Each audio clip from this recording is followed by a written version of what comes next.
বাবা, আরে ও বাবা, হ্যাঁ কি হলো? আর তো পারা যাচ্ছে না। কেন কি হয়েছে? না না, আর একদম পারা যাচ্ছে না।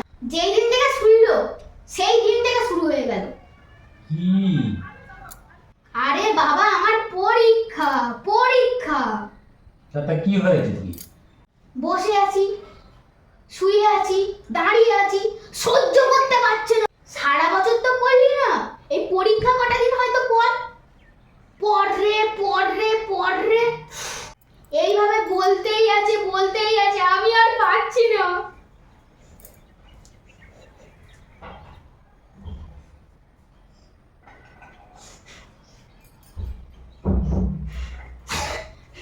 কি ব্যাপার? ব্যাপারটা কি? নালিশ করছিস? তুই নালিশ করছিস সেইদিন আমার নামে? পালিশ করে ছেড়ে দেবো, বুঝেছ? ও নালিশ করে আর তোমারে পালিশ করে ছেড়ে দেবো একদম। তুই কেন আমাকে বলতে আসছিস বল দেখি? নিজের ঝামেলা নিজে পোয়া না, নিজের ঝামেলা নিজে কর না। আমি তো আমার ঝামেলা তোমাকে তো বলি না। তা তুমি এরকম বলছো কেন? তুমি তো আমার বাবা নাকি? তা ওটাও আমার তো বউ নাকি? আমি ভয় পাই নাকি? 哎呦我的妈！